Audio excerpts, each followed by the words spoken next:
Viena iš 7 Gediminaičių Vilniaus kalvų nuo 16 amžiaus turi Bekešo kalno vardą, kuriuo jis pradėtas vadinti, kai kalno papėdėje 580 buvo palaidotas vengras Transilvanijos didikas karvedys Kasparas Bekešas, vienos iš 4 oficialių Transilvanijos krikščioniškųjų konfesijų unitorizmo atstovas. Ne tik Lietuvoje, bet ir visose kitose Europos šalyse ši konfesija, nepripažinusi trejybės dogmos, oficialiai buvo laikoma eretiška, todėl Bekešo palaikus priglaudė nepašventinta teritorija. Kalno šlaitas XIX amžiaus viduryje nuslinko, nusineždamas ir obeliską, o jo vardas liko vienas iš retų Vilniaus istorinės vengrų atminties vietų. Vilniaus kraštovaizdžio atminty vengrai išliko pelnytai. Vos dešimtmetį, nuo 1576 pavasario iki mirties Gardine 1586 gruodį Lenkiją ir Lietuvą valdęs vengras Transilvanijos vaivada Steponas Batoras buvo drąsiausias ne rūmuose, o karo stovyklose veikęs Lietuvos naujųjų laikų valdovas karys. 3 karo žygiuose įveikęs Maskvos kunigaikštystės caro Ivano IV Rūsčiojo kariuomenę. Batoro vadovaujamos lietuvių, lenkų ir vengrų kariuomenės pajėgos atsiėmė prarastas Livonijos, Latvijos ir Estijos teritorijas, sustabdė Maskvos invaziją link Baltijos jūros ir pakeitė politinį klimatą vidurio rytų Europoje, kurioje abiejų tautų respublika įsitvirtino ne tik kaip didžiausia politinė galia, bet ir kaip vakarų laisvės vertybės nuo tironijos ginanti jėga. Lietuvos literatūros kūrėjai Batorą pagrįstai pakrikštijo antruoju Vytautu. Joks kitas Lenkijos Lietuvos valdovas nebepakartojo jo pasiekimų, apginant Lietuvos valstybės ribas. Stepono Batoro karo istorijoje Vilnius turėjo išskirtinį miesto vaidmenį. Visi Batoro žygiai prieš Maskvą prasidėjo iš Lietuvos sostinės, tad Vilnius tapo jų pagrindiniu literatūriniu metraštininku. Karo žygio prieš Maskvą kryptį Vilniuje mena ir nuo pilies per užupį vedanti Polocko gatvė. Jau pirmasis Stepono Batoro įžengimas į Vilnių 1579 kovo 2 ruošiantis žygiui į Polocką buvo pažymėtas pirmuoju Vilniaus poezijos leidiniu lotynišku Jėzuitų akademijos proginės poezijos rinkiniu Sveikinimai šviesiausiajam ir galingiausiajam valdovui Steponui I. Batoro valdymas įkvėpė Lietuvos humanistinės neolotyniškos renesanso kultūros pakilimą. Gerai mokėjęs lotynų kalbą, Batoras ją naudojosi kaip pagrindinė bendravimo kalba. Valdovo politika brandino Lietuvos intelektualų puoselėtas šalies lotinizacijos ir savarankiškumo perspektyvas.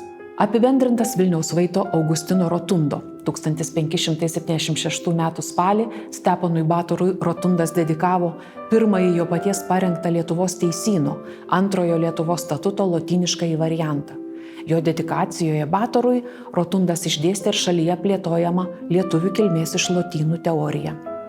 Nepritardamas Lietuvos administracijoje įsigalėjusiai rusėnų kalbos vartosenai, o žemųjų sluoksnių tebevartojama lietuvių kalbą laikydamas per amžius pakitusią lotynų kalbą, Rotundas su Batoru siejo to meto humanistų viltis atkurti gimtos ir lietuviams savos lotynų kalbos vartojimą, bei atsisakyti barbariškos kabutėse rusėnų bendros su amžinu nuolatiniu lietuvių priešo maskvėnų kalbos.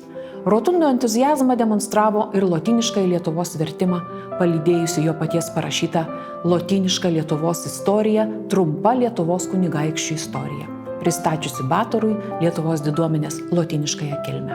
Batoro valdymo metu buvo parengtas ir visą LDK laikotarpį galiojęs 3 Lietuvos statutas, tačiau jo patvirtinti 1586 gruodį miręs valdovas nebespėjo ir jis pradėjo veikti 1588 karūnavus naują valdovą Žygimantą III Vazą. Dar vienas labai svarbus šio valdovo karvedžio epochos ypatumas, buvęs ir esminė literatūrinio Vilniaus renesanso suklestėjimo priežastimi, buvo konfesinis. Jokia kita epocha nepasižymėjo tokiu intensyviu religinių jėgų polilogu. Batoras protestantiška virtusioje Transilvanijoje išliko kataliku. Tačiau jo elekciją į Lietuvos ir Lenkijos valdovo sostą nulėmė protestantai. Todėl, būdamas jėzuitų plėtros šalininku, Batoras nenorėjo varžyti evangelikų teisių, tad jo valdymo metu Lietuvoje vyko tiek intensyviausia jėzuitų, tiek evangelikų kultūros plėtra. Batoro laikais buvo įkurtos naujos jėzuitų kolegijos Livonijoje ir rusėniškose LDK žemėse, o Vilniaus jėzuitų kolegija pirmą kartą, reziduodamas Vilniuje 1579 balandžio 1, Batoras savo raštu patvirtino akademijos statusą. Jėzuitų literatūroje iki pat 18 amžiaus pabaigos jis įgavo ne tik Vilniaus, bet ir akademijos tėvo garbę. Savo ruožtu Batoro valdymo metu Vilniaus vaivada buvo reformatas Mikalojus Kristupas Radvila Rudasis, o vėliau jo sūnus Radvila Perkūnas. Mieste suklestėjo ir reformatų kultūra. Dabartinių Volano, Literatų gatvių kvartale buvo pastatyta pirmoji evangelikų reformatų bažnyčia, įsikūrė reformatų spaustuvė. Pilietiškumo auginusios pergalės prieš Maskvą ir subrendusi religinė savimonė buvo svarbiausi literatūrinio Vilniaus renesanso sroves maitinę šaltiniai. Trumpai aptarsime 3 pagrindinės Batoro valdymo laikais sužydėjusias Vilniaus renesanso kūrinių grupės. Žygius prieš Maskvą įamžinusias herojinės poemas, religinė jėzuitų ir reformatų polemika ir konfesinės literatūros tautinėmis kalbomis startą. 3 Batoro žygiai prieš Maskvą 579 metų į Polotską, 1580 Velykiai Lukus ir 1581 į Pskovą buvo lydimi informacinių ir kultūrinių naujovių. Batoras buvo pirmas Lenkijos Lietuvos valdovas, taip plačiai naudojęs informacinio karo priemonės ir supratęs politinę komunikacinę reikšmę. Karo metais valdovas ėmėsi įvaizdžio kontrolės. 80 vasarį jis uždraudė spaustuvininkams be jo žinios spausdinti ir platinti įvairias politinės brošiūras ir knygas. Kariaudamas su Maskva, Batoras pats skelbė ir komunikavo informacinius potvarkius apie karo eigą, dalis jų buvo platinami ne tik Lenkijoje, Lietuvoje, bet ir publikuojami užsienyje.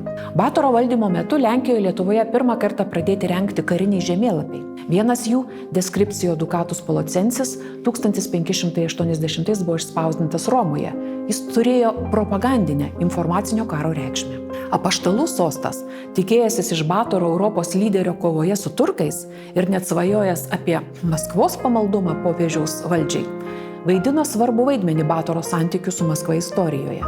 Batoras nepasitenkino pergalėmis prieš Maskvą, bet siekė, kad jos būtų pristatytos Europai, kurtų Lenkijos ir Lietuvos kaip pergalingos Europos jėgos įveikusios despotiją įvaizdį. Batoro istorikas ir sekretorius Reinoldas Heidenšteinas jau po valdovo mirties 1588 Bazelį išleido Maskvos karo istoriją Belio Moskovitiko. Buvo parengtas ir vokiškas jo leidimas. Batoro žygiai prieš Maskvą pagimdė naują ir ryškiai dominuojantį LDK grožinės renesanso literatūros žanrą – herojinę poemą. Pirmas toks kūrinys buvo publikuotas taip pat ne Lietuvoje, bet Italijoje, akademinėme Venecijos Respublikos centre Padujoje. Iš karto po pirmojo vasaros pergalingo žygio į Polotską, Padujoje mediciną studijuojantis nežinomas asmuo iš Lietuvos, pasivadinęs Bazilijaus Hiacinto Vilniečio vardu, 1580 metais išleido lotynų kalba į hegzametrų sukurtą poemą Panegirika Polocko paėmimo proga. Jos autorius rašė: Mano mūzos panūdo išreikšti padėką pirmiausia pergalę pasiekusiai tėvynei, tada šviesiausiajam karaliui, kuris šventė pergalę sėkmingai nugalėjęs tokį tironą. Nors buvo pasišventęs kitiems rimtiems mokslams, trumpam atidėjęs jos į šalį, ėmiausi šių lengvesniųjų studijų. Batoras buvo glaudžiai susijęs su Venecijos Respublikos humanistinė aplinka. Respublikos universitetas, antras seniausias Europos universitetas Padujoje, buvo pagrindinis Italijos universitetas, kuriame lavinosi tiek Lenkijos, Lietuvos, tiek Vengrijos, taip pat ir Batorų šeimos politinis elitas. O pati to meto Venecijos Respublika buvo laikoma politinės santvarkos pavyzdžiu. Artimi Batoro ryšiai su Venecija lėmė, kad būtent Padujoje 18 amžiuje buvo įamžintas ir Stepono Batoro atminimas. Ten stovi jo paminklas. Pats sunkiausias, trečiasis 1581 metų žygis į Pskovą, ilgiausiai Lenkijos Lietuvos karo istorijoje trukęs žygis, pasibaigė 1582 metų sausio 15 taikos sutarties su Maskva pasirašymu. Šiame žygyje Batoras dalyvavo kartu su Radvilos Rudojo sūnumi, Lietuvos lauko etmonu Kristupu Radvila Perkūnu. Žygį apdainavo eilė naujų herojinių poemų. Tai Pranciškaus Gradauskio žygis prieš Maskvą, išleistas 1582, Andriejaus Rimšos lenkiška poema Deketeros akroma arba Dešimtmetis pasakojimas, išleistas Vilniuje 1585, Elijaus Piligrimovijaus prozinė panegirika Panegirinis kreipimasis, išleistas 1583. Herojinių poemų grandinę vainikavo Jono Radvano Radvilieda, pasirodžiusi Vilniuje jau 16 amžiaus pabaigoje 1595. LDK herojinėse poemose pradėta Maskvos caro Ivano IV tironijos kritikos tradicija, savitų pavidalu buvo išplėtota ir Kauno liuterono Pauliaus Oderborno biografinėme prozos kūrinyje lotynų kalba, kartais vadinamame net pirmuoju LDK romanu, Didžiojo Maskvos kunigaikščio Ivano Vasiljevičiaus gyvenimas, išleista Vilniuje 1585 metais. Batoro žygių pagimdytas herojinių poemų Maskvos kritikos fenomenas yra įdomus socialiniu aspektu. Visos Lietuvoje parengtos poemos buvo evangelikų kūrybos vaisius. Šį fenomeną lėmė tai, kad poemų kūrėjai buvo protestantiškosios Radvilų šakos, aktyviai dalyvavusios karo mūšiuose prieš Maskvą kultūrinio rato atstovai. Puoselėję laisvės vertybės, kurių užtikrinimo tikėjosi ir iš nepriklausomo su didžiosiomis Europos dinastijomis nesusijusio valdovo. Daugelis herojinių poemų ypatybių šios kūrinius sieja su senovės Romos epiko kūriniais, pirmiausia su Vergilijaus Eneida. Iš pastarosios poemos buvo perimama leksika, frazės, įvaizdžiai, buvo imituojamas ir Ovidijus. Poemose naudojantis antikos poetų dinamikos ir dramatizmo elementais, pavyzdžiui, vaizduojant pranašiškus gamtos ženklus, sapnus, kitus siužetinius elementus, plėtoti ir Lietuvos istorijos motyvai, reflektuotas Batoro ir Vytauto laikų paralelės. Batoro pergalės buvo pasveikintos ir jėzuitų kūriniais, daugiausia panegirikomis, taip pat pirmaisiais viešaisiais teatriniais kūriniais Vilniuje.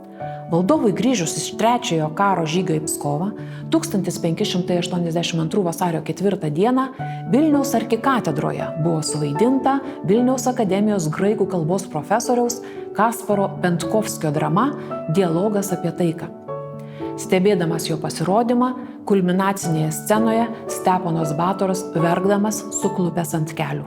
Batoro laikų Vilnius buvo religinės polemikos klestėjimo era.